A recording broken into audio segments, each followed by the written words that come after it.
নমস্কার। সাফ কথা আজকের বিষয় হচ্ছে আপনারা তখনই বুঝতেই পেরে গেছেন আমাদের ব্যাকড্রপ দেখে, এবং আজকের আমাদের বিষয় হচ্ছে জুবিন গার্গকে নিয়ে, এবং জুবিন গার্গের যে হত্যা মামলার চার্জশিট আজ দাখিল করা হয়েছে তা নিয়ে আজ আলোচনার বিষয়, এবং বহু প্রতীক্ষিত এই চার্জশিট, এবং আজ সেই চার্জশিট দাখিল হয়ে গেল ৩,৫০০ পাতার সেই চার্জশিট, এবং আজকের আলোচনার বিষয় রয়েছে সেই চার্জশিটের বিষয়, এবং একেবারে যেটা বিষয় ২৬০ জনেরও বেশি ব্যক্তির সাক্ষ্য রয়েছে এই চার্জশিটে, এবং হত্যার ষড়যন্ত্রের মতো গুরুতর অভিযোগ উল্লেখ রয়েছে এই চার্জশিটে। এদিকে আপনাদের জানিয়ে রাখি, বিচার বিভাগীয় হেফাজতে রয়েছেন ৭ জন অভিযুক্ত। এবারে প্রশ্ন উঠছে যে কোন পথে জুবিনের বিচার প্রক্রিয়া, দোষীদের শাস্তি হবে কবে, এই ধরনের হাজারো প্রশ্ন কিন্তু সাধারণের মনে একেবারে প্রশ্নচিহ্ন দাঁড়িয়েছে। অপেক্ষা করছেন কি বলছেন এ বিষয়ে আইনজীবীরা, তাদের বক্তব্য জানবো, তাদের প্রতিক্রিয়া জানবো বিরোধী শিবিরের থেকে ঠিক কি প্রতিক্রিয়া আসছে আজকে এই চার্জশিট দাখিলের পর, চার্জশিট পেশের পর। আমার সঙ্গে এই মুহূর্তে উপস্থিত রয়েছেন স্টুডিওতে আইনজীবী মধুমিতা চক্রবর্তী। প্রথমেই মধুমিতা দিকে আজকে স্বাগত জানাবো আমাদের আলোচনায়, এবং ভার্চুয়ালি রয়েছেন আমাদের সঙ্গে কংগ্রেস নেতা গৌতম ভট্টাচার্য। গৌতম বাবুকেও জানাচ্ছি স্বাগত আমাদের আজকের এই আলোচনায়, এবং আরো একজন আইনজীবী কিছুক্ষণের মধ্যে আমাদের সঙ্গে থাকবেন, শুভ্রজ্যোতি সরকার আইনজীবী, এবং তাছাড়াও তার পাশাপাশি সাধারণ জনগণ, আম জনতা আজকের এই চার্জশিট পেশের পর তাদের কি প্রতিক্রিয়া আপনাদের সামনে আমরা এক এক করে তুলে ধরবো, বিভিন্ন জায়গার জুবিন অনুরাগীদের প্রতিক্রিয়া। আমি প্রথমে মধুমিতাদির কাছে যাব। মধুমিতাদি, যে যার জন্য আমরা অধীর আগ্রহে প্রত্যেকেই বসেছিলাম, দিন গুনছিলাম, এবং ঠিক ৯০ দিনের আগেই কিন্তু আজ ৮৩ দিনের মাথায় চার্জশিট দাখিল হয়ে গেল, যেমনটাই মুখ্যমন্ত্রী বলেছিলেন, মুখ্যমন্ত্রীর দেওয়া কথা তিনি রাখলেন, এবং ৯০ দিনের আগে চার্জশিট পেশ হয়ে গেল। এটা সত্যি উনি কথা রেখেছেন, চার্জশিট হয়ে গেছে, কিন্তু চার্জশিট হওয়া মানেই কিন্তু চার্জশিট পেশ করা হয়ে গেছে মানেই কিন্তু আইনি প্রক্রিয়া শেষ নয়। আসলে আইনি প্রক্রিয়া মাত্র শুরু হলো। This is the starting point from law side. কারণ এতদিন পর্যন্ত যেটা ছিল সেটা ছিল ইনভেস্টিগেশন প্রক্রিয়া সম্পূর্ণ হয়েছে, এখন শুরু হবে ন্যায়িক প্রক্রিয়া। এই ন্যায়িক প্রক্রিয়াতে এই যে ৩৫০০ পৃষ্ঠার যেটা আমাদের চার্জশিট দেওয়া হয়েছে, আসলে মিডিয়া হাউসে বসে আমরা এখান থেকে অনুমান করতে পারি না বা বলতে পারি না যে এখানে ঠিক কি লেখা রয়েছে, কতটা কার এগেনস্টে কি আছে। কারণ এত সাক্ষী রয়েছে, তাদের বিভিন্ন মতবাদ রয়েছে, বিভিন্ন কথা রয়েছে, সবকিছু মিলিয়ে এবার দেখার পালা যে ট্রায়ালে এই যে সাক্ষীরা যারা ইনভেস্টিগেটিং টিমের কাছে সাক্ষী দিয়েছে, সাক্ষ্য প্রদান করেছে, তার থেকে কি কি উঠে আসে। এখন মাত্র কেস স্টার্ট হলো, ট্রায়াল স্টার্ট হলো, তাই এখনই আমাদের ভাবার দরকার নেই যে আমরা জাস্টিস পেয়ে গেছি। এটা একটা লং প্রসিডিওর, জাস্ট শুরু হলো ইনভেস্টিগেশন। হ্যাঁ, মুখ্যমন্ত্রী ওনার কথা রেখেছেন, উনি ৯০ দিনের যেটা নিয়ম সেই নিয়মের আগেই উনি চার্জশিট ফাইল করে দিয়েছেন। চার্জশিট আমরা পেয়ে গেছি। এখনই according to this chargesheet main যারা অভিযুক্ত তাদের তো শাস্তি হবেই, এবং দেখতে হবে যেহেতু এটা একটা বিরাট বড় চার্জশিট দেওয়া হয়েছে, তাই এখানে আরো কি কি দেওয়া রয়েছে সেটা ডিটেলসে না জেনে আসলে আমরা মিডিয়া হাউসে বসে বিশেষ কিছু বলবার মতো জায়গায় নেই। আইনটা এখন মাত্র প্রক্রিয়াটা শুরু হয়েছে, আইনি প্রক্রিয়া আজকের থেকে শুরু হলো। এরপরে আমাদের দেখতে হবে বিভিন্ন যারা সাক্ষী দেবে তারা কি সাক্ষ্য প্রদান করে। তবে হ্যাঁ, যদি চার্জশিট সঠিক মতো তৈরি হয়ে থাকে তাহলে হয়তো কারু কারু ক্ষেত্রে মৃত্যুদণ্ড হলেও হতে পারে। There is a possibility. আমি বলবো না 100%, কারণ আমি চার্জশিটটা দেখিনি, আমি পড়িনি, কিন্তু যেহেতু ৩৫০০ পাতার চার্জশিট, তাই আমি আশা করছি যে নিশ্চয়ই এখানে তদন্তটা খুব সঠিকভাবে হয়েছে। তাই আমার মন বলছে বা আমার অনুমান বলছে এত বড় চার্জশিট যখন দাখিল হয়েছে, এখন নিশ্চয়ই একটা দুটো তো মানে জালে বড় মতোই ফাঁসবে, আর বাকিগুলো ভালোই ফাঁসবে, কারণ না হলে এত বড় চার্জশিট হতে পারে না। জেনারেলি আমরা এত বড় চার্জশিট আশাই করি না। এটা যথেষ্ট বড় একটা চার্জশিট হয়েছে, তো হয়েছে যখন নিশ্চয়ই আইনি প্রক্রিয়া এবারে আমরা দেখতে পাবো স্টেপ বাই স্টেপ কি যায়। বেশ, আমাদের সঙ্গে এই মুহূর্তে আইনজীবী শুভ্রজ্যোতি সরকার এসে উপস্থিত হয়ে গেছেন। শুভ্রজ্যোতিকেও জানাচ্ছি আমাদের অনুষ্ঠানে স্বাগত, এবং এই মুহূর্তে আমি চলে যাব কংগ্রেস নেতা রয়েছেন আমাদের সঙ্গে গৌতম ভট্টাচার্য। গৌতম বাবু, যে বিষয়টি আজকে আলোচনার আমাদের বিষয়ে, বহু প্রতীক্ষিত চার্জশিট দাখিল হয়ে গেল, আপনাদের তরফ থেকে কিন্তু বহুবার এই বিষয়ে প্রশ্ন তোলা হয়েছে। ৯০ দিনের আগে কিন্তু ৮৩ দিনের মাথায় চার্জশিট দাখিল হয়ে গেল। আজকের দিনে দাঁড়িয়ে প্রথমে আপনার প্রতিক্রিয়া জানতে চাইবো আপনাদের দলের তরফ থেকে।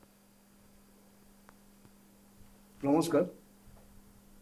প্রক্রিয়াটা আমাদের যেটা কথা ছিল সেটা কংগ্রেস দলের না, সেটা আমরা সম্পূর্ণ আসামের প্রত্যেকটা লোকের সঙ্গে যারা জুবিন গার্গের সাথে জড়িত, যারা জুবিন গার্গ, আমাদের যে একটা কথা আছে, আমাদের একটা আসামের হিয়ার আমঠু, সেই জুবিন গার্গের সঙ্গে আমরা প্রত্যেকটা লোক জড়িত এখানে। একদম। কংগ্রেস কোনো সময় এটা নিয়ে কংগ্রেসের রাজনীতির কোনো কথা আসছে না। কংগ্রেসের একটাই স্ট্যান্ড যে এটা জাস্টিসটা যাতে তাড়াতাড়ি হয়। আপনি একটা জিনিস জানবেন যে justice denied is justice delayed is justice denied. আমরা তার জন্য আমরা বিভিন্ন সময় পথে নেমেছি যাতে ইনভেস্টিগেশনটা তাড়াতাড়ি হয়। এই আমরা পথে নামার কারণে আর যেটা নিয়ম মতে যে কোনো চার্জশিট একটা 90 দিনের ভেতরেই ফাইল করতে হবে, তা না হয়তো যারা হেফাজতে আছেন তাদেরকে ছেড়ে দিতে হবে। তারা বেল হোক, বিভিন্ন আইনি প্রক্রিয়ার মাধ্যমে তাদেরকে আলটিমেটলি তারা সেই পুলিশ হেফাজতের বাইরে চলে যাবে। তখন আলটিমেটলি যে ন্যায়িক প্রক্রিয়াটা অনেক বেশি উইক হয়ে যায়। তা আমরা সবসময় জনগণের সাথে, আমরা এটা নিয়ে কংগ্রেসের কোনো পলিটিক্স নই, আমরা জুবিন গার্গকে নিয়ে কোনো পলিটিক্স করছি না। জুবিন গার্গ আসামের একজন সম্পদ, আসাম নয় সমগ্র ভারতবর্ষের একজন সম্পদ। আর আমরা উনার ন্যায়ের জন্য যতদিন না উনি না এই হত্যা না হয় আমরা ততদিন পর্যন্ত উনার এই ঘটনাটাতে আমরা বেশ, আপনার কাছে একদম এই মুহূর্তে স্ট্যান্ড জানতে করে চাইবো, দাঁড়িয়ে। আজকে যে চার্জশিটটা দাখিল হলো তাতে আপনারা সন্তুষ্ট? না, চার্জশিট তো ধরুন আমরা দেখিনি। আমরা প্রথম উনি একজন অ্যাডভোকেটের সঙ্গে আপনি কথা বললেন, উনি নিজেও চার্জশিট দেখেননি। চার্জশিট নিয়ে বলছি না, চার্জশিটে- চার্জশিট নিয়ে আমি বলছি না, আমি বলছি আজকে যে এই 90 দিনের আগে 83 দিনের মাথায় যে চার্জশিটটা দাখিল হয়েছে, হ্যাঁ, সেই বিষয়ে আপনাদেরকে কোনো সন্দিহান আছে বা কোনো সন্দেহ আছে এই চার্জশিট নিয়ে? না না, 90 দিনের আগে তো আপনাকে চার্জশিট সাবমিট করতেই হবে, আমি সেটা তো বললাম, এটা আইনি প্রক্রিয়া একটা।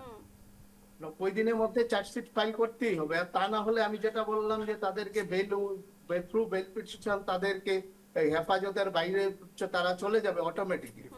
এই যে আগেই 3500 90 দিনের- পাতার যে চার্জশিট রয়েছে সে বিষয়ে আপনারা কি বলবেন? সর্বমোট 3.5 এভিডেন্স ডকুমেন্ট সবকিছু নিয়ে 12,270 পাতার এটা এই যেটা সাবমিট করা হয়েছে। এখন কথা হলো এই 12,270 পাতা এটা ন্যায়িক প্রক্রিয়াতে কতদিন লাগবে? আমরা চাইবো ফাস্ট ট্র্যাক কোর্টে যাক, ফাস্ট ট্র্যাক কোর্টে গিয়ে রোজ শুনানি হোক, রোজ শুনানি হয়ে এটা অতি শীঘ্রে এর একটা ভার্ডিক্ট আসুক। আমরা একেবারে আমরা কংগ্রেসের এখানে কোনো কথা নাই, আমি আগেও বলেছি, এখনো বলছি, আমরা সব সময় এটা কিন্তু জনতার আপনারা সঙ্গে, আপনারা জনতা এটাই চাইছে। আপনারা সিবিআই তদন্তের দাবি করেছেন। কালও আপনাদের দলেরই একজন মানে নেতা মুখপাত্র এসেছিলেন গতকালও, কিন্তু তিনি বলেছেন আপনাদের দল সবসময় গৌরবগোগৈ থেকে শুরু করে প্রত্যেকেই সিবিআই তদন্তের একটা ডিমান্ড কিন্তু রেখে আসছে।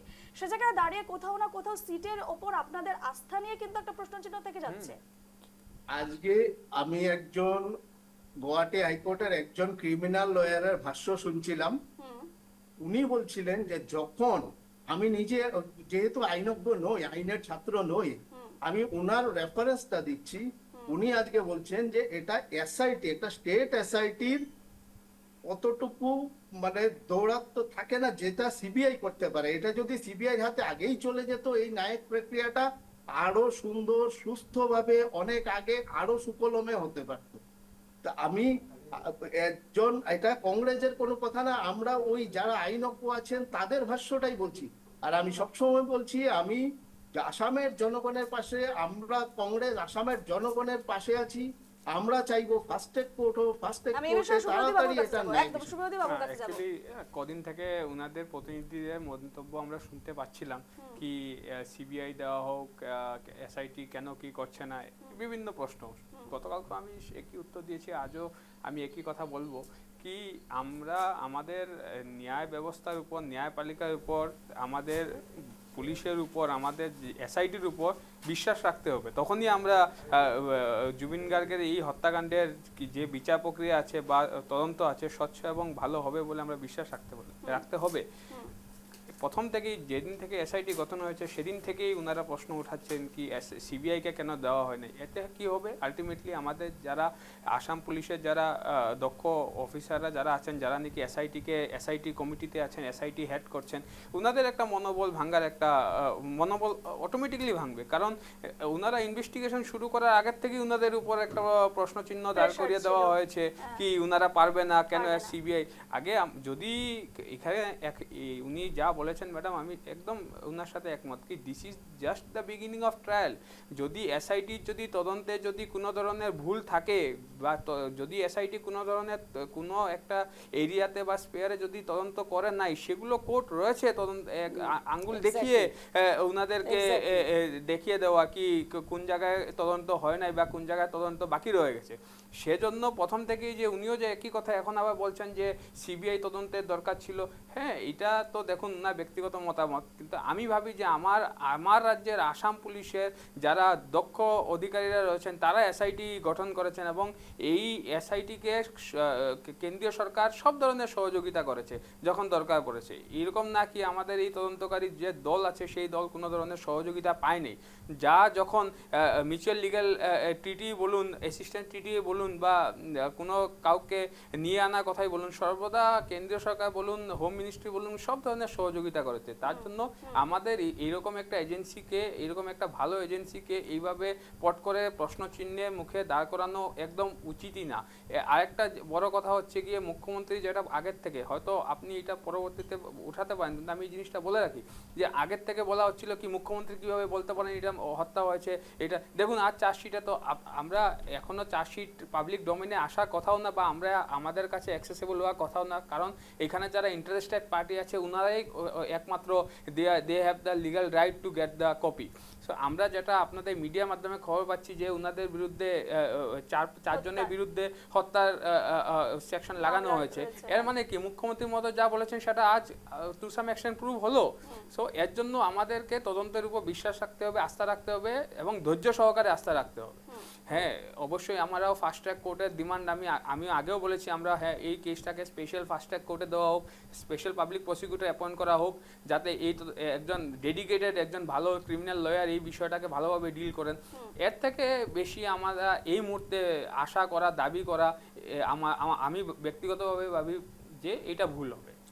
একদমই আমি আবারও এই আলোচনায় ফিরবো, তবে এই মুহূর্তে আমরা যেহেতু আম জনতার সাধারণ মানুষের বক্তব্য রাখার চেষ্টা করব আজকের আমাদের আলোচনার মাঝখানে, সে জায়গায় দাঁড়িয়ে এই মুহূর্তে তিনসুকিয়া যদি চলে যায়, তিনসুকিয়ায় রয়েছেন আমাদের প্রতিনিধি অভিজিৎ ঘোষ বিশ্বাস। আজ একটা বড় দিন বলা যেতে পারে, প্রত্যেকেই ধৈর্য ধরে বসেছিলেন আজকের দিনের জন্য এবং অধীর অপেক্ষায় ছিলেন যে কবে চার্জশিট পেশ হবে এবং তদন্ত প্রক্রিয়া আরো কত এগোনো যায়। সে জায়গায় আদালতে পৌঁছে গেছে চার্জশিট, সে জায়গায় দাঁড়িয়ে জুবিন হত্যার যে বিষয়টি আরো এক ধাপ এগিয়ে গেল বলা যায়। সে জায়গায় দাঁড়িয়ে সাধারণ মানুষ আজকের দিনে দাঁড়িয়ে তাদের কি প্রতিক্রিয়া আমি জানতে চাইবো অভিজিতের কাছে। অভিজিৎ, সঙ্গে যে বেশ কয়েকজন দোষী সাব্যস্ত করা হয়েছে, আমরা সাধারণ জনতার কাছে যাব, তারা কি চাইছে যে এই যে চার্জশিট দাখিল করার পর তারা কি চাইবে, নেক্সট যে কি করতে হবে, নেক্সট তার পরবর্তী পর্যায়ে কি করলে তারা সন্তুষ্ট হবে, যেহেতু সকলেই জুবিনের অনুরাগী। কি বলবেন যে এর মধ্যে চার্জশিট দাখিল করা হয়ে গেছে? চার্জশিট দাখিল করা হয়েছে, আমরা শুনেছি 4 জনের নামে হয়েছে, সিদ্ধান্ত শর্মা আর শান্তনু মহন্ত এবং শেখর জ্যোতি গোস্বামী এবং অমৃত প্রভা মহন্ত, এই 4 জনের নামে যে চার্জশিট দাখিল করা হয়েছে, আমরা চাইব সত্যিকারের যে যদি ইনভেস্টিগেশনটা তাড়াতাড়ি সেরে এবং তাদেরকে উপযুক্ত শাস্তি এবং যাতে যেটা সমাজের যে একটা বিশ্বাসঘাতকতা হয়েছে, যদি বিশ্বাসঘাতকতা হয় তার যে একটা প্রতিফলন জনতার মুখে উঠে ধরতে পারে, তার জন্য একটা দৃষ্টান্তমূলক একটা শাস্তি হওয়া উচিত। ফাঁসি না হলে যাবজ্জীবন কারাগারের জন্য আমরা দাবি জানাচ্ছি। নিশ্চিতভাবে ফাঁসির দাবি জানানো হচ্ছে। আপনি কি বলবেন যে জুবিন অনুরাগী হিসাবে যে চার্জশিট দাখিল করা হয়ে গেছে, তাদের ফাঁসি হওয়া উচিত? আমাদের এটাই, কালপিটদের যদি ওরা সত্যিকারে কালপিট হয়ে থাকে তাদের ফাঁসি হওয়া উচিত। নিশ্চিতভাবে আমি আপনার কাছে আসবো। কি বলবেন যে চার্জশিট দাখিল করা হয়েছে, দোষী সাব্যস্ত হয়েছে, কি করলে সন্তুষ্ট হবে একজন জুবিন অনুরাগী হিসাবে? আমি চাই, মানে আমাদের সবার তরফ থেকে আমি এটাই বলতে চাই যে উচিত বিচার হোক, উচিত বিচারে দোষী সাব্যস্ত হলে ওদেরকে আইনের আওতায় যা শাস্তি, যেটাই শাস্তি ওদেরকে দেওয়া হোক। নিশ্চিতভাবে যে কি বলবেন আপনি? আমি জাস্টিস চাই, জুবিন গার্গের জন্য আমরা জাস্টিস চাই, বাস আমার এইটুকুই। নিশ্চিতভাবে রূপা দেখো যে সকলেই যে ন্যায় চাচ্ছে, জাস্টিস চাচ্ছে এবং ফাঁসি, যে এর মধ্যে যে সাধারণ যে জনতা তারা তাদের একটি কথা যে অতি শীঘ্র এই যে যে কজন যে রয়েছে দোষী, যে কজন কালপিট রয়েছে এই যে ষড়যন্ত্র, এই হত্যার মধ্যে, তাদেরকে যাতে অতি শীঘ্র তাদেরকে যাতে ফাঁসি দেওয়া হোক। একদম একদম অভিজিৎ, এই মুহূর্তে তোমাকে ধন্যবাদ জানাচ্ছি। এই বিষয়ে আমি কথা বলবো। মধুমিতা দি রয়েছেন। মধুমিতা দি, 103 ধারায় খুনের অভিযোগ রয়েছে শ্যামকানু মহন্ত, সিদ্ধার্থ শর্মা, শেখরজ্যোতি গোস্বামী এবং অমৃত প্রভা মহন্তের বিরুদ্ধে। সে জায়গায় দাঁড়িয়ে এই যে 103 ধারা বিএনএস, তার আওতায় ঠিক কি কি সাজা হতে পারে এদের? দেখো, আমি তোমাকে আগেই বলেছি যে যেহেতু মিডিয়া হাউসে বসে অ্যাকচুয়ালি আমাদের কারোরই মিডিয়া হাউস থেকে জাজমেন্ট দেওয়াটা ঠিক নয়, কারণ ইনভেস্টিগেটিং রিপোর্ট মাত্র সাবমিট হয়েছে, তাতে কি লেখা রয়েছে ইন ডিটেলস আমরা কেউ জানি না, কারণ সেকশনসগুলো আমরা শুনতে পাচ্ছি থ্রু মিডিয়া।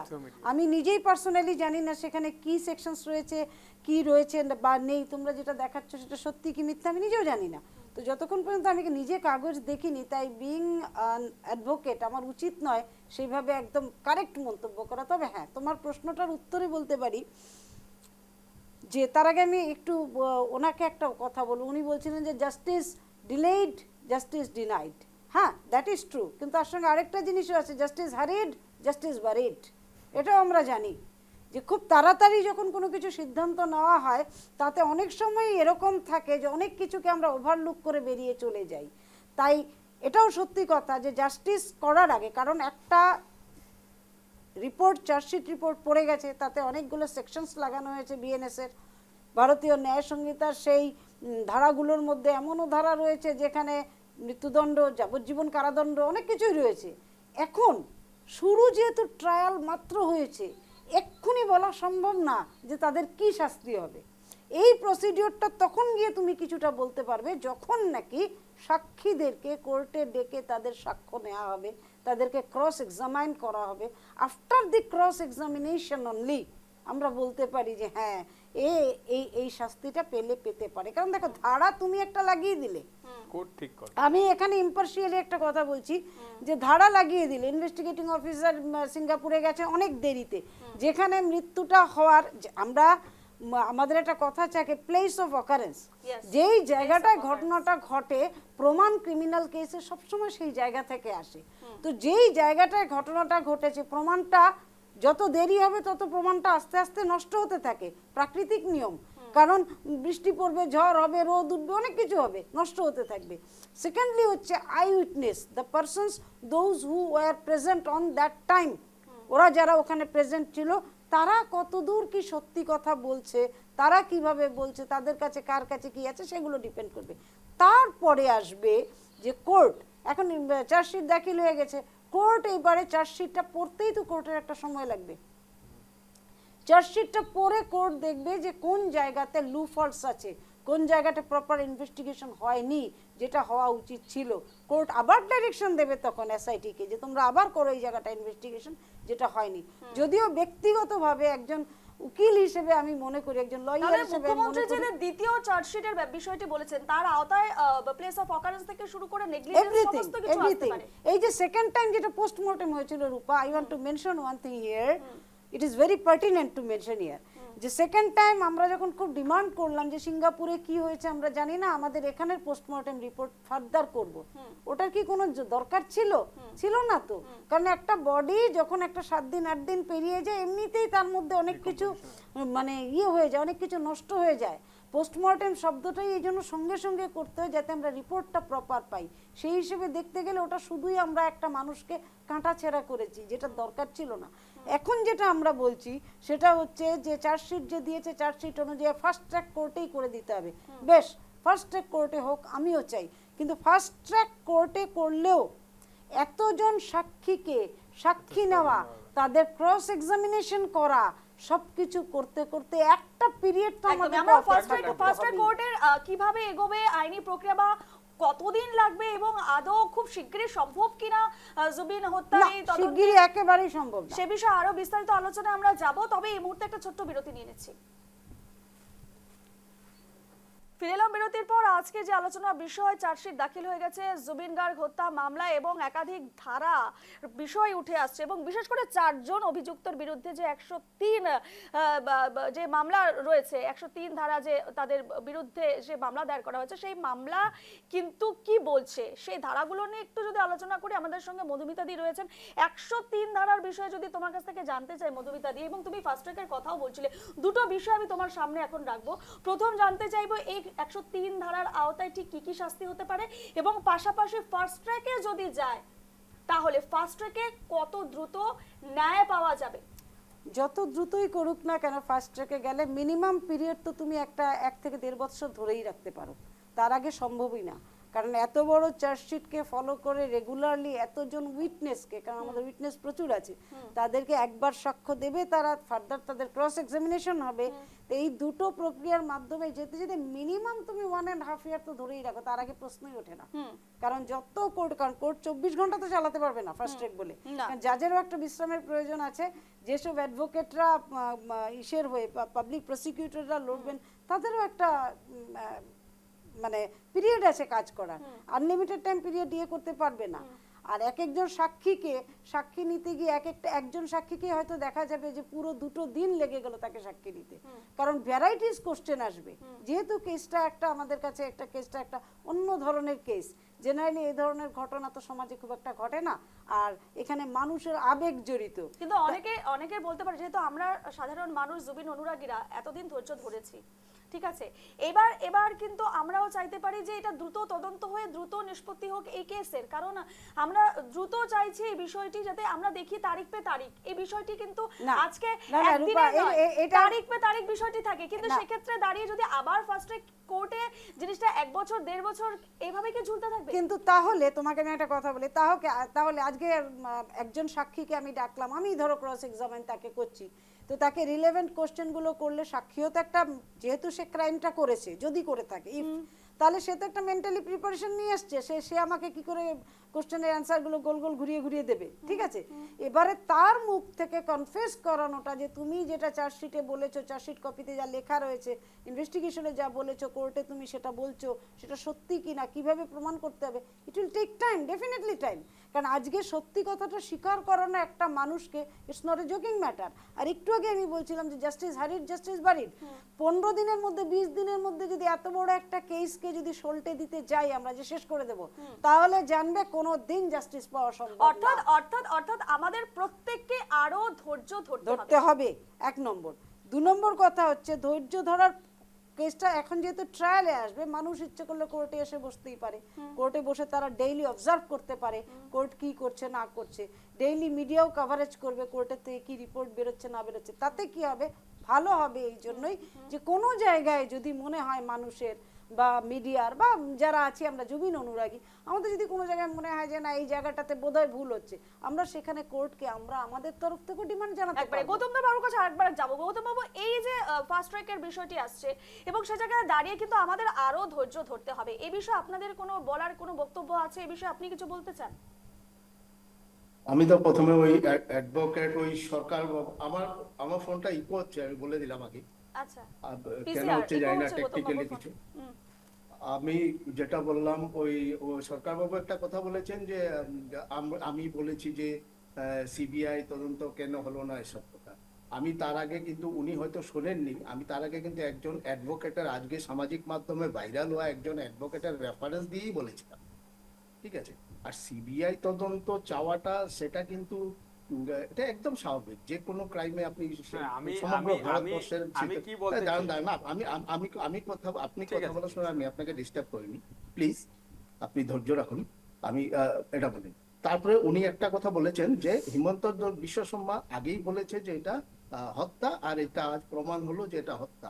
আমার প্রশ্ন, হিমন্ত বিশ্ব শর্মা মহোদয়, আপনি বলেছেন, আপনি ট্র্যাকটা ঘুরিয়ে দেখে নেবেন, আমি বলছি, আপনি ডিস্টার্ব করবেন না।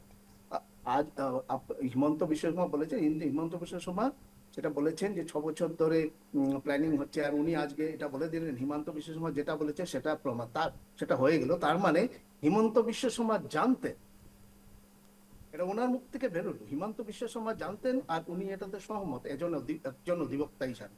দ্বিতীয়ত, আরেক আর ওই আরেক ম্যাডাম বললেন, ম্যাডাম অধিবক্তা উনি বললেন যে প্লেস অফ অকারেন্সে নিয়ে যাও। এই প্লেস অফ অকারেন্সে এটা কিন্তু একটা, উনি অনেক বড় একটা ক্লু বলেছেন।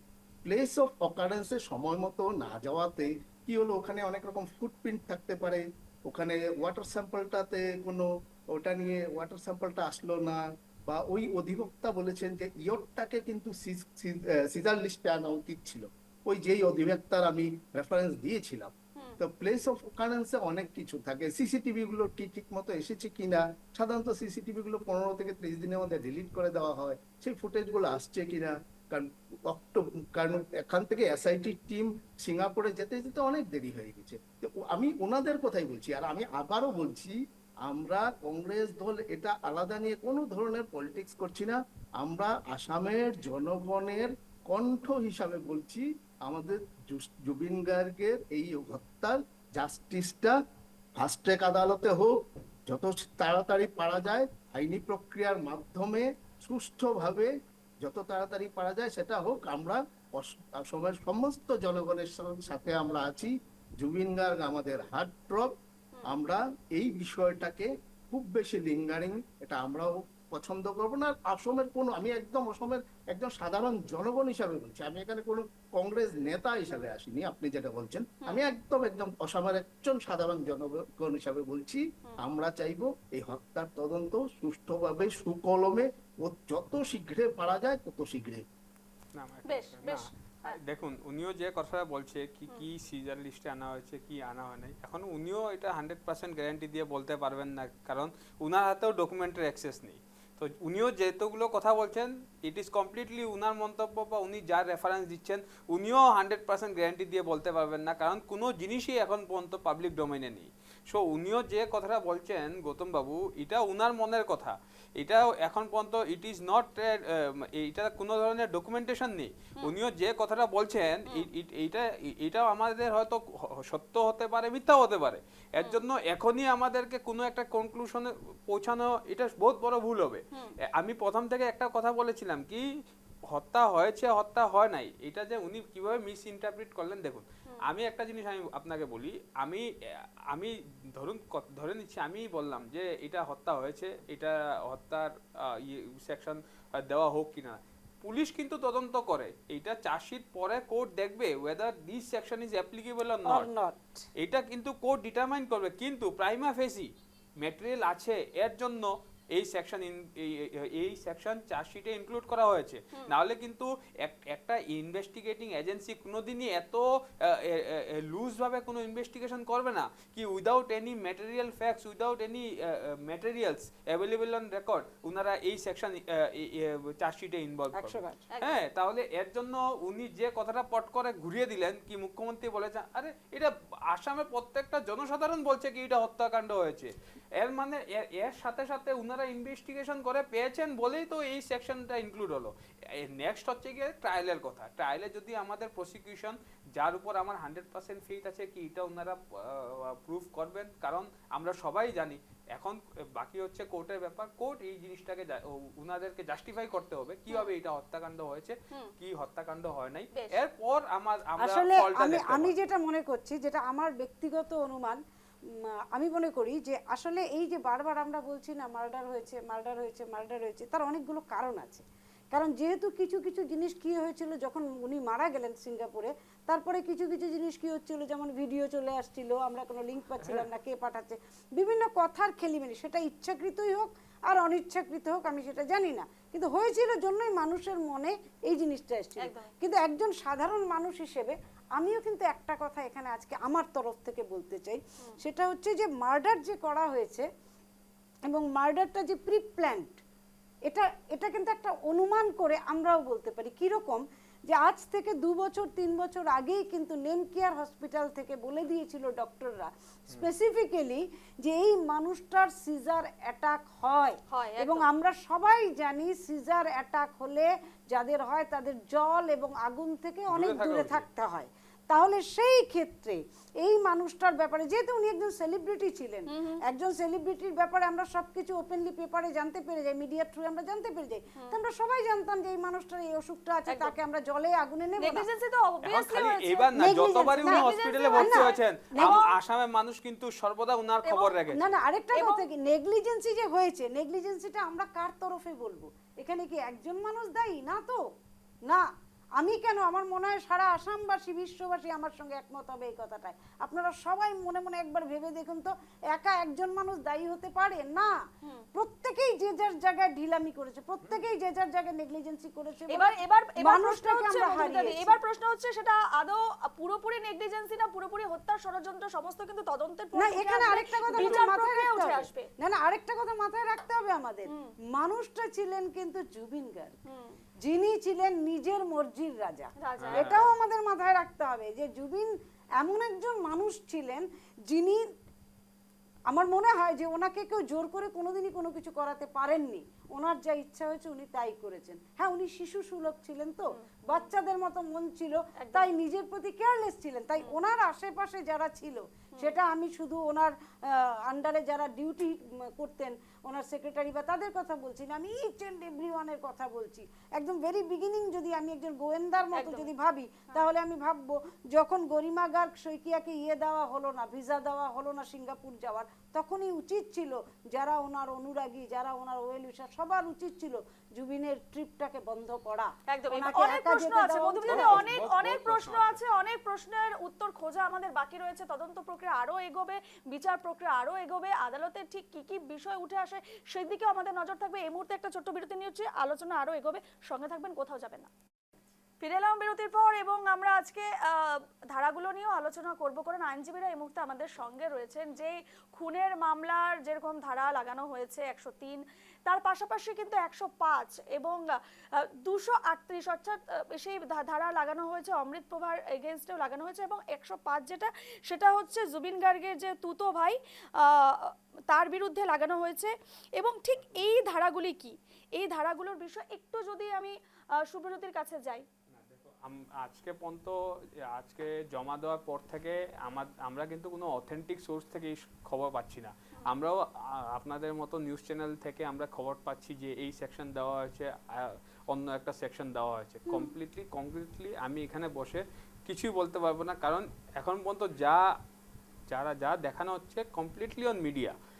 সেখান থেকে আমরা জানতে পেরেছি যে কিছু কিছু মানুষের এগেইনস্টে মার্ডারের সেকশন লাগানো হয়েছে, কিছু কিছু মানুষের এগেইনস্টে ক্রিমিনাল কনস্পিরেসি লাগানো হয়েছে। আমি শুভজ্যোতি সিম্পলি এটা জানতে চাইছি যে বিএনএস 138টা কি এবং বিএনএস 105টা ঠিক কি? মানে সাধারণ মানুষ তো এই ধারাগুলোর বিষয়ে খুব একটা অভিজ্ঞ নয়।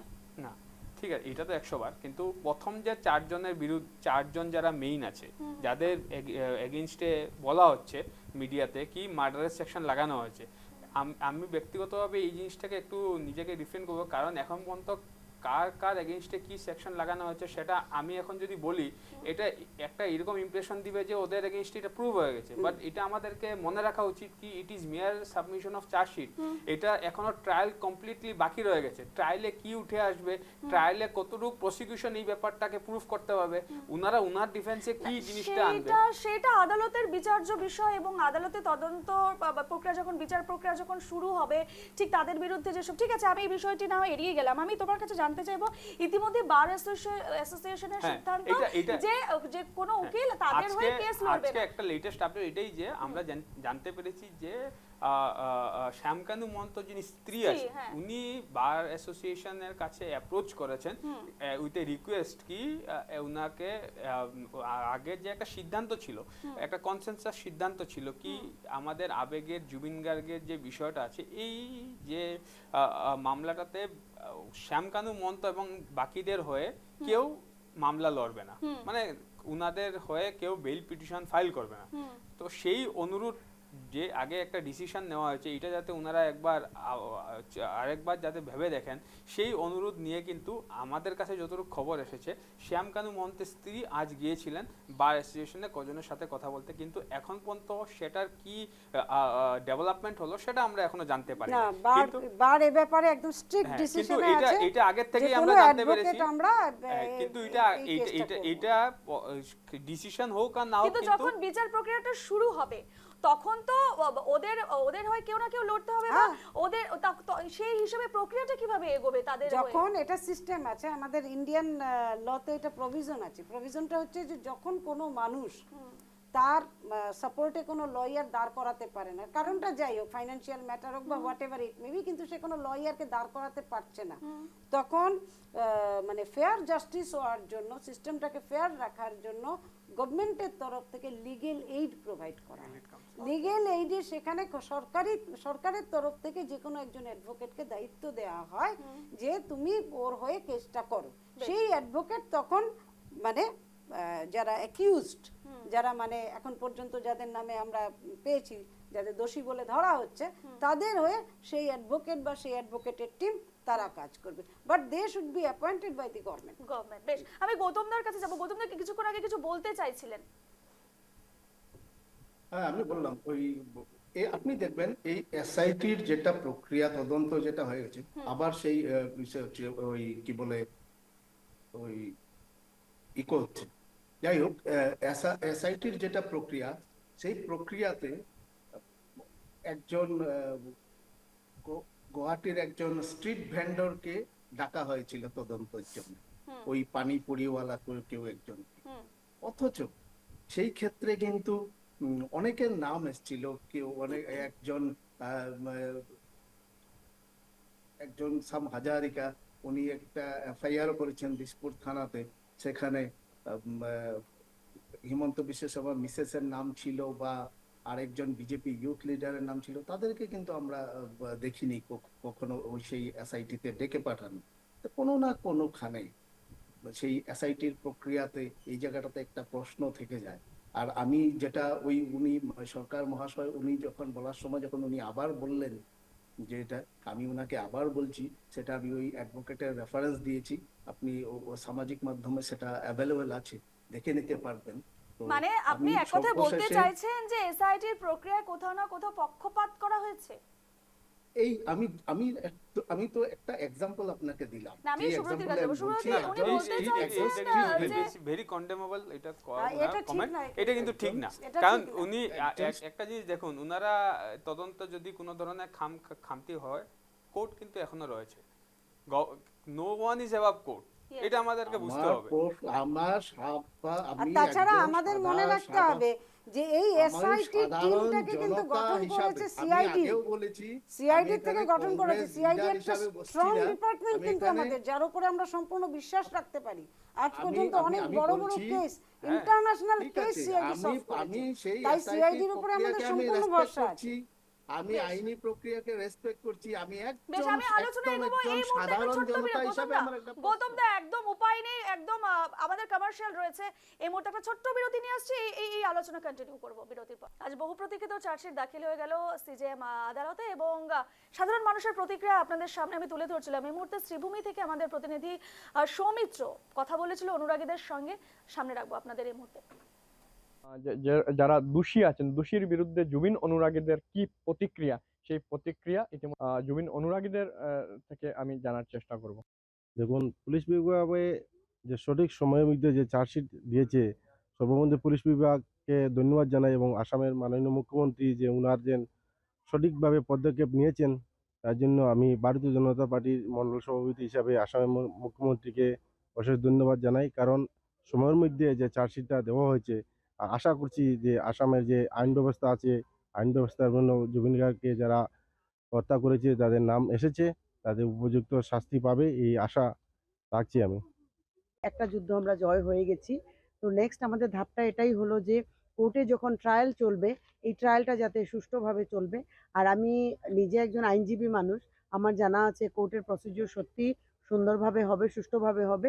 শুধু আমাদের খেয়াল রাখতে হবে যথেষ্ট ওনাদের শক্তি লাগিয়ে, আমাদের যশস্বী মুখ্যমন্ত্রী হেমন্ত বিশ্ব শর্মা মহাশয় এই ব্যাপারে অনেক ধরনের সহযোগিতা করেছেন, যাতে কোনো ধরনের কোনো ত্রুটি থাকে না ইনভেস্টিগেশনে। তো আশা করি ইনভেস্টিগেশন ভালো হয়েছে এবং এই চার্জশিটের উপরে ভিত্তি করে অপরাধী যারা আছেন তাদের যাতে কঠোর শাস্তি হয়, সেটা আমাদের সবার দাবি থাকবে। আজকে সকালেও এই নিয়ে আমাদের শ্রীভূমিতে একটা যজ্ঞের আয়োজন করা হয়েছিল। ওখানে আমরা ঠাকুরের কাছেও প্রার্থনা করেছি যে অপরাধীর একটা কঠোর থেকে কঠোরতম শাস্তি যেন পায় এবং ট্রায়াল চলা অবস্থায় সাক্ষী যতগুলো আছে, এভিডেন্স যখন নেওয়া হবে, প্রসিকিউশনের কাছেও আমার আবেদন থাকবে যাতে সাক্ষীগুলো সুন্দরভাবে হয়।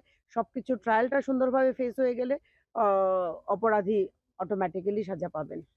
আসাম সরকারের বিশেষ করে পুলিশ বিভাগের এই দক্ষতা যেটা আমরা দেখেছি, খুব কম দিনের মধ্যে ডেডলাইনের ভিতরে জুবিন গার্গ মহাশয়ের হত্যা মামলা যেটা আছে সেই মামলার চার্জশিট ওনারা দাখিল করেছেন। বাকি কাজ হচ্ছে কোর্টের। কোর্ট তার নির্দিষ্ট ল অনুসারে চলবে। আশা রাখি আমাদের আসামের আইনজীবীরাও তাতে সহযোগিতা করবেন, যাতে অভিযুক্তরা কোনো ধরনের আইনজীবী থেকে কোনো ধরনের বিশেষ সহায়তা লাভ না করে, কোনো ধরনের এভিডেন্স টেম্পারিং না হয় এবং অতি সত্বর ফাস্ট ট্র্যাক ট্রায়ালের মাধ্যমে ওনাদেরকে প্রত্যেক অভিযুক্তকে উপযুক্ত শাস্তি দিয়ে প্রত্যেক আসামবাসীর মনে একটা পজিটিভ বার্তা যে সরকার এখনো আছে, আইন এখনো আছে, আদালত এখনো আছে, কেউ কোনো অপরাধ করলে তার শাস্তি মিলে। এতটুকু বলবো। আর আবারও আমি জুবিন গার্গ মহাশয়ের আত্মার সদ্গতি কামনা করছি এবং সবাইকে বলবো একসাথে, জয় জুবিন দা, জয় জুবিন দা, জয় জুবিন দা, জয় জুবিন দা। বেশ, আমরা শ্রীভূমি থেকে জুবিন অনুরাগীদের বক্তব্য শোনাচ্ছিলাম। তারাও চাইছে অতি সত্বর দোষীরা যাতে শাস্তি পায় এবং সে জায়গায় দাঁড়িয়ে আমরা আলোচনায় ছিলাম। আমরা গৌতম বাবু আমাদের সঙ্গে রয়েছেন কংগ্রেসের তরফ থেকে, কংগ্রেস নেতা গৌতম বাবু একটা বিষয় উল্লেখ করেছেন, যে বিষয়টি নিয়ে আমরা আলোচনা করছিলাম, যেখানে এসআইটি কোথাও না কোথাও পক্ষপাত করেছে। সে বিষয়টি নিয়ে সুব্রতী বাবু এবং গৌতম বাবুর মধ্যে কিছু একটা আলোচনা চলছিল। আমি সুব্রতীর কাছে যাবো। সুব্রতী, যে বিষয়টি উল্লেখ করেছেন গৌতম বাবু, পক্ষপাতের বিষয়টি এসআইটির, এটা তো প্রথম থেকে আমি বলছি যে এইসব কথা আগেও উঠানো দরকার ছিল না, এখনও উঠানো দরকার নেই, কারণ ওনারা স্টিপুলেটেড টাইমের ভিতরে ওনাদের কাজ করতে সক্ষম হয়েছে এবং আমার বিশ্বাস এবং আমাদের বিশ্বাস রাখা উচিত যে দে আর এফিশিয়েন্ট অফিসার্স। ওনারা প্রত্যেকটা জিনিসই ওনারা একদম সূক্ষ্মভাবে তদন্ত করেছেন বা তদন্ত আরও আগামীতেও যদি করার স্কোপ থাকে ওনারা করবেন। এবং যেহেতু বলা হচ্ছে যে সাপ্লিমেন্টারি চার্জশিট দেওয়া হবে, সেখানেও এইবার যদি কোনো কিছু ইনকেস থেকে যায় সেখানেও আমাদের দেওয়ার এখনও সুযোগ রয়ে গেছে। তার জন্য আমি এটাই বলবো যে আমাদেরকে এই তদন্তকারী সংস্থার উপর বিশ্বাস রাখতে হবে, আস্থা রাখতে হবে, ধৈর্য ধরতে হবে, যাতে সুন্দর করে এই ট্রায়ালটা কমপ্লিট হয় এবং আমাদের আবেগ জুবিন গার্গের হত্যার পিছনে যারা জড়িত আছে এবং যাদের নাম আছে, এরা যাতে কঠোর থেকে কঠোরতম শাস্তি পায় এবং কাউকে যাতে ছাড় না দেওয়া হয় এবং যা যা এভিডেন্স কালেক্ট করা হয়েছে। আমরা তো এটাই চাইছি না যে দোষীরা শাস্তি পাক, এবং এসআইটি যেভাবে কাজ এগিয়ে নিয়ে গেছে তাতে তো কোনো সন্দেহ থাকার বিষয় নেই গৌতম বাবু। হ্যাঁ, উনি যেটা বললেন সাপ্লিমেন্ট চার্জশিট অব্দি আমরা অপেক্ষা করবো। আমরা মানে কি, আমি আবারও বলছি, আমি কংগ্রেস নই, এখানে আমি একজন জুবিন অনুরাগী।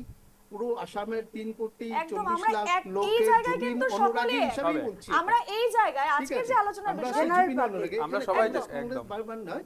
হ্যাঁ, আমরা আশা করব সাপ্লিমেন্টারি চার্জশিট ডাকল। আমি যেগুলো কথা বললাম, যে একজন স্ট্রিট ভেন্ডারকে যদি ডাকা হয়েছে, কিছু সেই তথাকথিত নামি দামি ব্যক্তির নাম কেন ছুটে গেল, আমি চাইবো আগামী সাপ্লিমেন্টারি চার্জশিটে তাদেরও ইনভেস্টিগেশন হবে। তার আগে ইনভেস্টিগেশন করে প্রপার ইনভেস্টিগেশন। আমার বিশ্বাস আছে এসআইটির উপর বিশ্বাস আছে। আমার একটা প্রশ্ন, ঠিক আছে, আপনি কংগ্রেসের নয়, আমি আপনাকে জুবিন অনুরাগী হিসেবে আজকে ধরে নিলাম, কিন্তু যদি জুবিন অনুরাগী হিসেবে আপনাকে একটা প্রশ্ন জিজ্ঞেস করি, আপনার কি একটা ছোট্ট প্রশ্ন, এসআইটির উপর কোনো ধরনের কোনো আস্থা নেই? আমি বললাম তো, আপনি প্রশ্নটা করার আগেই বললাম, আমি এসআইটির উপর আমার আস্থা আছে, আইনি প্রক্রিয়ার উপর আস্থা আছে। আমার শুধু একটা কথা, আমি এই কথাটা আগেও বলেছি, প্রক্রিয়াটা সুষ্ঠুভাবে, সুকলমে, সুচারুরূপে যাতে যত তাড়াতাড়ি সম্ভব সেটা যাতে কিন্তু হয়। তার জন্য আমাদের একটু একজন ধৈর্য ঝুঁকি ধরতে নেওয়া হবে, হতে পারে। কিন্তু এটার জন্য একজন আমাদের ধৈর্য ধরতে হবে। তা নিয়ে যদি বিরোধীরা কোনো ধরনের প্রশ্ন তোলে বা রাজনীতি করার করছে, চেষ্টা করে, করছে। সেটা আমি কিন্তু একটা জিনিস এখানে add কাম্য করি। নয়। আমি একটা জিনিস অ্যাড করব, এই জিনিসটা নিয়ে প্রত্যেক আমরা গত কয়েকদিন থেকে দেখেছি কি এই বিষয়টা নিয়ে একদম সক্রিয়ভাবে রাজনীতি করা কিভাবে করা সম্ভব হয়, এই সব চক্রান্ত করা হচ্ছে। এইসবকে নিয়ে রাজনীতি করা ঠিক না, কারণ জুবিন রাজনীতির ঊর্ধ্বে। জুবিন গার্গ আমাদের আবেগ, জুবিন গার্গের বিষয়টা নিয়ে কোনোভাবেই কোনো দলই রাজনীতি করা উচিত না। আমরা একজন আইনজীবী হিসেবে সবার কাছ থেকে আশা করব, এবং আমরা জনসাধারণের কাছে এটাও বলবো কি আপনাদেরকে আইনের উপর আস্থা রাখা উচিত। তাহলে সেটা আপনার ভুল। এটা শুধু আপনারা আপনি আজকে একজন একটা কেস দেখছেন, অধিকর্তা আমরা হিসাবে এইভাবে না বহুত বিজেপি কেস প্রবক্তা দেখেছি, হিসাবে কথা সেখানেও বলছেন আমরা আমাদের সরকারবাবু, ক্লায়েন্টদের সেটা বলি আমি যে জানি না, আপনারা কিন্তু ধৈর্য যদি ধরুন, জুবিন আপনারা গার্গের ন্যায় পাবেন। জাস্টিস চাওয়াটা আপনি একইভাবে আমরা বলছেন সবাইকে যেটা অনুরোধ করব আমাদের কি ভুল, আপনারা তাহলে ধৈর্য সেটা ধরুন, আপনার ভুল। আপনারা আপনি ন্যায় এখানে পাবেন। বিজেপি এবং প্রবক্তা হিসাবে কথা বলছেন। গৌতম বাবু, আমরা সাধারণ মানুষেরও বক্তব্য তুলে ধরেছি বিভিন্ন জায়গায়, তারা কিন্তু যথেষ্ট আস্থা রাখছে এসআইটির উপর, তারা প্রশাসনের আস্থা উপর আমিও আস্থা রাখছি, রাখছে। আমি বললাম তো, আমি কিন্তু- আস্থা রাখছি, ন্যায় প্রক্রিয়ার উপরে আস্থা রাখছি, হ্যাঁ। সবকিছুর উপরে আমি আস্থা রাখছি, কিন্তু জাস্টিস চাওয়াটা যদি আপনি মনে করেন justice জাস্টিস চাওয়াটা চাওয়াটা প্রত্যেকে আমাদের চাইছে। ভুল, না, না, ভুল, justice তাহলে সেটা প্রত্যেকে আপনার ভুল, চাইছে, আমার ভুল গৌতম না। জাস্টিস আমরা চাইবো। জুবিন জাস্টিস গার্গের পাওয়ার অধিকার জাস্টিস সবাই আমরা আছে। 3,40,40,000 আমরা সবাই লোকের সাথে চেয়েছি, আমরা এবং আছি, খালি আমাদের যে আমরা প্রত্যেকের সাধারণ লোকের সাথে আছি, নাগরিকরা না, এখানে even কোনো যারা ধরনের বর্তমানে পলিটিক্স আমরা সরকার করছি আছে, না। ওনারা আমরা কংগ্রেস বেশ, জুবিন গার্গের বেশ। মৃত্যু নিয়ে পলিটিক্স করবো বেশ, না। একদম না, একদম না। আর এবং আপনাদের সবাই কাছে অনুরোধ করব, কারণ আর আরেকটা জিনিসও অনুরোধ করব কি আপনারা এসআইটির উপর বিশ্বাস রাখুন, আইন আদালতের উপর বিশ্বাস রাখুন, আমি এই এই কথাটা ন্যায় 3 বার ব্যবস্থার বলেছি। উপর বিশ্বাস রাখুন, এবং 3 বার এবং বলেছি। যদি 3 বার বলেছি, বিশ্বাস আমি রাখুন, কারণ SIT, আমরা ন্যায় আশা করব ব্যবস্থা, যে ওনারা সবকিছু। স্বচ্ছতার সহিত আমি এই তদন্ত 3 করেছেন বার এবং বলেছি এই দোষীরা শাস্তি পাবেই পাবে। বেশ, আমি একটা কথা বলবো, সেটা হচ্ছে একদম। যে সমস্ত মধুমিতাদি, একদম মানুষদের, সময় নেই। সমস্ত আসামের মানুষদের কাছে আমি একটা অনুরোধ করব যে আপনারা ধৈর্য ধরুন, জাস্টিস পাবেনই। তার কারণ কি, যে সেকশনস গুলো লাগানো হয়েছে সেটা ইন ডিটেইল আপনাদেরকে এখানে বলা বা বোঝানো হয়তো সম্ভবপর নয়, কিন্তু যা যা সেকশনস লাগানো হয়েছে তাতে একেবারে আমি আমার মতো মানুষ বলে না, যে কোনো আইনজীবীরা আপনাদের বলে দেবে বেশ। যে অবধারিতভাবে কঠিন থেকে এবং কঠিনতম এত শাস্তি সহজে বেল পাবে না, বেইলও এবং এত পাবে না, সহজে বেল পাবেই তাদের না। অভিযোগ প্রমাণিত হলে অবশ্যই তাদের কঠোরতম শাস্তি শাস্তি হবে, হবে, কঠোরতম শাস্তি হবে। কঠোরতম মৃত্যুদণ্ড হতে মৃত্যুদণ্ড পারে, হতে হবে। যাবজ্জীবন একেবারে দোষীদের কঠোরতম শাস্তি হবে, এবং যার জন্য অধীর অপেক্ষা প্রত্যেকে রয়েছে জুবিন গার্গ যাতে ন্যায় পাক, এটাই সকলের কাম্য। জুবিন গার্গ এবং তার পরিবার ন্যায় পাক, সেটা সকলেরই কাম্য, এবং তার জন্য প্রত্যেকে অধীর আগ্রহে বসে আছে, এবং আমরাও আছি। বিচার প্রক্রিয়া কোন দিকে এগোয় সেদিকে আমাদেরও লক্ষ্য থাকবে। তবে আমাদের সঙ্গে আজকে আলোচনায় থাকার জন্য অনেক অনেক ধন্যবাদ জানাচ্ছি। সুব্রতী সরকার আইনজীবী, মধুমিতা চক্রবর্তী ছিলেন আমাদের সঙ্গে আইনজীবী, এবং কংগ্রেস নেতা গৌতম ভট্টাচার্য ছিলেন। প্রত্যেকেই আমাদের আলোচনায় আজকে আসার জন্য অনেক অনেক ধন্যবাদ জানাচ্ছি। সাবকথার আজকের এই বিশেষ অনুষ্ঠান চার্জশিট পেজ থেকে আমি রূপা বিদায় নিচ্ছি। ধন্যবাদ।